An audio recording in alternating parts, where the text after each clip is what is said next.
Hey Pisces, and welcome to your March reading. I'm Madeline, if we haven't met before. And right over here, this gorgeous lump is Praxis. We're both very delighted to have you. And also, happy solar return to my Pisces. Whether you were born in the end of February, whether you were born in March, take some time this month to celebrate your personal new year. Again, even if your birthday has already passed, the sun is still in your sign. Great time to reflect on yourself. Great time to reflect on where you've been over the last year and where you'd like to be on your next birthday. Okay? Really beautiful time to get into meditation. We've also got an eclipse happening in the sign of Libra at the end of March. There's kind of a lot going on, so create some, it's kind of a spirit is showing me like you kind of decluttering your physical and energetic field. Okay? It's like just clear things out, make some space, make yourself ready to receive. So it's your solar return, so visions of like who and what you want to be or directions that you're being kind of pulled in are going to come through. And also with that eclipse, there's going to be some major shifts.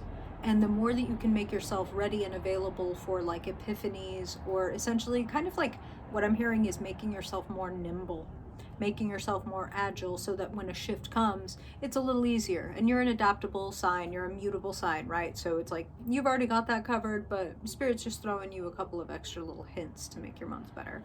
So I was actually shuffling your cards and doing this whole long prayer, but my camera cut off. But please trust me, trust and believe that I do not fake this shit. So in my hand is the deck of cards that I had pulled for you before I saw that the camera had died on me. So with prayers of love and peace and finding the peace, the fulfillment, the information of the moment that unfolds you into your best, most abundant, peaceful, fulfilling, loving future possible have been spoken over these cards. So let us see what is showing up for you in March. And then we will close your reading by pulling a couple cards from the Star Codes Astro Oracle deck to weave in a little astrological assistance. So let's get into it. I love it. Okay. Hey. Don't overthink it. Spirit is showing me, do any of y'all make bread? Spirit is showing me dough. And for anyone that is familiar with the process of making bread, you can overwork your dough and it gets dense, it gets gummy, it loses all the air and the loveliness and pockets that create like the soft rise, right? And instead you have this heavy, dense lump of what could be called bread. So don't overwork your ideas. Don't overwork your plan. Your head is not where you do your best work. Okay, let's talk about it. Center of your spread, 7 of Wands. Spirit is using the phrase on the defense. 7 of Wands says you have something that you are passionate about and you are willing to fight for it. You're willing to, well, let's just jump real quick to the recent past. You have something amazing. You have a skill, a talent, a goal that you are being recognized and appreciated for. So what is that, Pisces? What wand? So wands are passion, creativity, spirit. What aspect of you that lights you up, lights up other people? That you are willing to, you're willing to face obstacles. You're willing to pit your idea against anybody else's, right? That's kind of the idea with the 7 of Wands is I'm as good as any of y'all. And I really love, I like this version of the card, but in the Rider-Waite version, what I really love is that there's a person, right? They've got the higher ground. They're standing up on the hill. There are 6 other wands coming up against them, but they are able to take on all 6 of those wands with their one wand. And there's this important detail that they're wearing 2 different shoes. So it's like either they were in so much of a hurry that they had to grab mismatched shoes because we're like, okay, left shoe, right boot, whatever, this will work. Or they literally are lacking in terms of their resources. So it's like, I'll make it work with what I have. And they are still having the upper hand. So Pisces, trust that you have the upper hand. Trust that whatever your idea or your passion or your light is, it has the potential to go the distance. Pun slightly intended. We're going to jump to where you find yourself. The Chariot. The Chariot is number 7. So the Seven of Wands is a descendant of the Chariot. It says, go out there and fight for it. Go out there and show people what you can do. Don't be afraid. Don't hold back. Be on fire. Be fiery. Be bright. Be bold. Be hot, right? And the Chariot says, when you take the reins, you win. When you decide that whatever opposition or friction you come up against is in the name of you gaining traction, when you take and accept the challenge, that is when you transcend it. That is when you not just overcome it, but leverage it to your benefit. Oh, okay, I've never fought a person in this particular way before. I'm a little in over my head, but when I come out of it, I'm going to have learned something. And the next time somebody comes at me with that particular weapon or that particular tactic, I'm going to know what the fuck to do. So let me welcome. I welcome the challenge. Like, not only accept, I welcome it. I embrace it. I live for it. Okay? Because what is it doing? Here's your crossing card. It is helping me hone my craft. It is helping me become a complete expert, a master, instead of an apprentice. The Eight of Pentacles is the apprentice who is on the edge of becoming the master.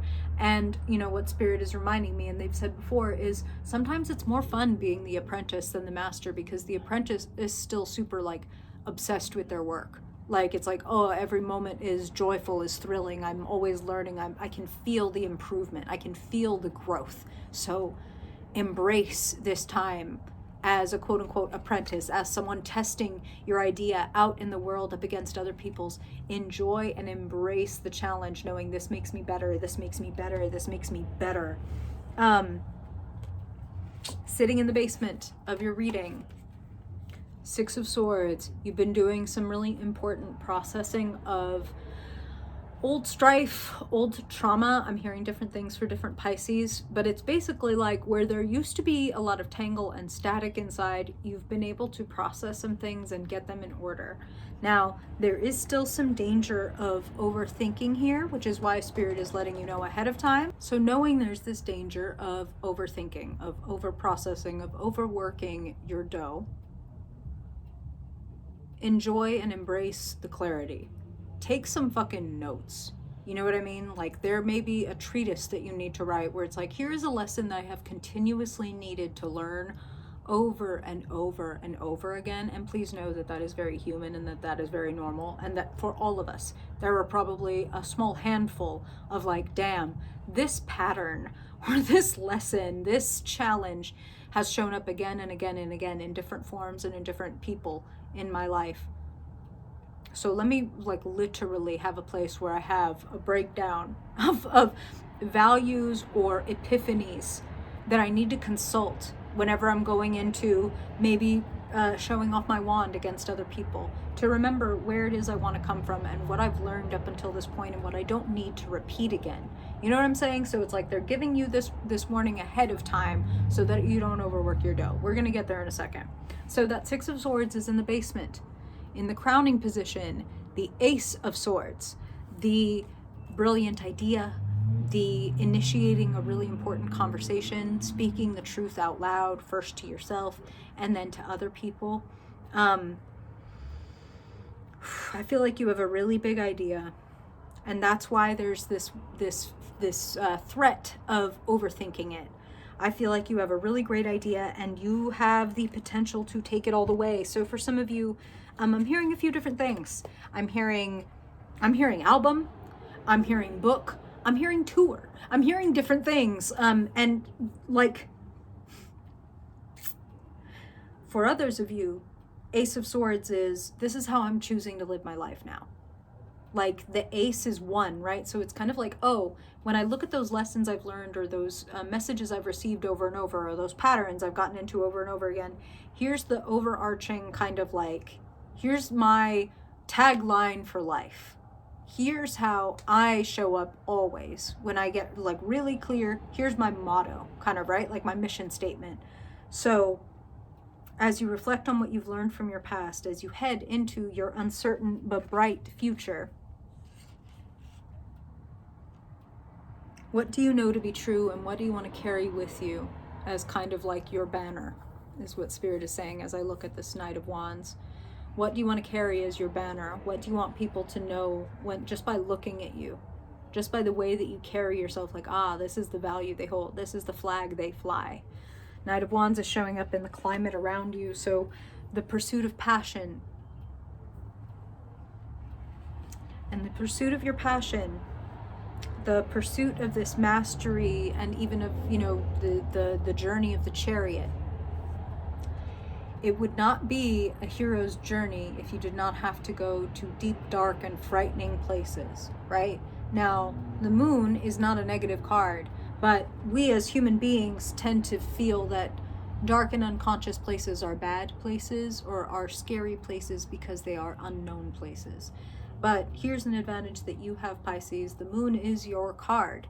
You are all about transcendence, flux, mystery, realizing that if I just put this in a different light, it will look completely different than when I put it over here in this light. Pardon me.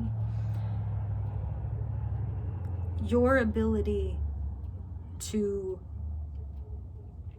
be with your more mysterious or unconscious fears, or those past dark places that you've been on a journey to sort out, the more that you can be with them and show up with patience, grounding, pentacles. This is a lot of fire and a lot of water, so you want to make sure that you're taking care of your body. Really mundane, basic things like, am I sleeping well? Am I eating good, nutritious, colorful food? How is my sleep hygiene? Like, am I getting up and going to bed at similar times? Am I really up and down? That's not going to serve me. Okay? Like, I'm setting you up for this future that we're about to talk about, okay? I'm setting you up, and the future says don't do extremes. Moderate, clarify, get things as clear and as simple as you can. Create the conditions, as Spirit was saying. Gosh, now I'm not sure anymore when my camera cut off and whether we talked about the eclipse. If we did, forgive me. I'm going to say it again. If we didn't, forgive me. I'm going to say it for the first time. Going to be an eclipse in Libra on March 25th. So at the end of the month, there is going to be this radical shift in whatever area of your chart is ruled by Libra. If you want to know, share your rising sign in the comments, and I'll be happy to tell you what part of your chart that eclipse is going to land in. Make yourself ready. Create the conditions, clear spaces, clear bullshit, clear static out of the way. Pay attention to your dreams, the content and the like messages of your dreams. What kind of vibes are your dreams giving? What kind of messages? Is it like, I can't find my I'm always trying to get to a place, but I can't find my suitcase, or like I'm at a place, but I can't find the one person, or whatever. What are the themes? Keep track of those, okay? Clear the way, clear the static. Realize that when we decide to go on a long road trip, Chariot, that the first time that we experience a detour or a traffic jam or a tire blowout, we do not say that the universe does not want us to get to the coast or wherever we're trying to go. We do not take those things as signs from the universe that it's not meant to be. We take them as, we blew out a tire. We ran into some traffic. We do not attach to that. We do not attach to it and say, I picked the wrong route. It's all my fault. I never was supposed to leave my house. We don't do that. So, plan your route, and, as a good Pisces always does, be prepared for the little changes and the little hiccups that come, and you adapt to them. You're great at it, okay? Now, step into your future. 2 cards that Spirit wanted here. 2 nines. 9 of Swords. Here's that potential to overwork your dough. As you are going along, the temptation to overcomplicate will arise, okay? Maybe some of y'all have some prominent air in your chart. So it's like, let me overthink it. Let me do more. Let me create more. Let me go further with that. When really it's like, bring it right back to honing your craft, doing your day, doing your tasks, showing up and improving upon, working your craft, working your plan. You know what I'm talking about? So you don't make a plan and then the next day, okay, now I'm gonna make a plan. And then I gotta make a plan. And now I gotta make a plan. You make a plan and then you do the plan, okay? Don't overwork your dough. You've got the recipe for the dough. Don't like change up the recipe midway a bunch of times and then end up with this overworked dough. Nine of Swords is about circular and obsessive thoughts that kind of go nowhere. So if any of you do struggle with depression or anxiety and kind of just circling and cycling and cyclical thoughts, this is another reason why any kind of maybe craft, and I mean literal, like doing things with your hands, doing things with your body, would be very beneficial. Like cooking, where it's like I have to chop the onion, I have to chop the peppers, have to like saute this, and it's like it forces you to be very present, right? It forces you to really be in your body and be in the moment. Anything like that that brings you pleasure. So for some of you, that could be like going for a bike ride or doing yoga or dancing or etc. Get back into your body and into your craft. Going into your mind is not going to benefit you, okay? On the other side of the Nine of Swords, on the other side of the fear and the anxiety and the temptation to overwork your dough and overanalyze and get overexcited and externalize, okay? You have the Nine of Wands, which says you are on track to a hero's welcome. You are still in the storm. So it requires your diligence and your persistence at this moment, but you are closer than you might even know to getting where you're trying to get. Don't let any tumultuousness, any battles, any competition make you think that you're never going to get there. It's quite the opposite. Keep your passion alive. Remember who the fuck you are and what the fuck you are great at. Show up for yourself and for your body day after day. Create the container. Create the conditions. Okay, do we see a pattern here where Spirit is like, clear some space in your life. Make your body a safe and happy and nourished place to be. And then you will be best able to handle what is already trying to show up for you, which is victory, which is the integration and leveraging of obstacles. Okay? Spirit knows where you're trying to get. Don't overthink it. I feel compelled to say it again and again. You've done a lot of good thought work, and now you can move on to the doing. Okay? Okay. And finally, Pisces, Spirit. I want to pull a couple of star codes for Pisces. What do they need to know? Their highest good, Spirit. What astrological correspondences do you want to offer Pisces to help them make the most of what is showing up in March? Wow. Wow. So, first card up, debilitated. In astrology, a planet is debilitated when it is in like a sign that it doesn't like to be, right? Or if it's in concert with another planet, that they make strange bedfellows. There's a lot here. But along with that debilitation, quote unquote, and remember, that doesn't mean there's something wrong.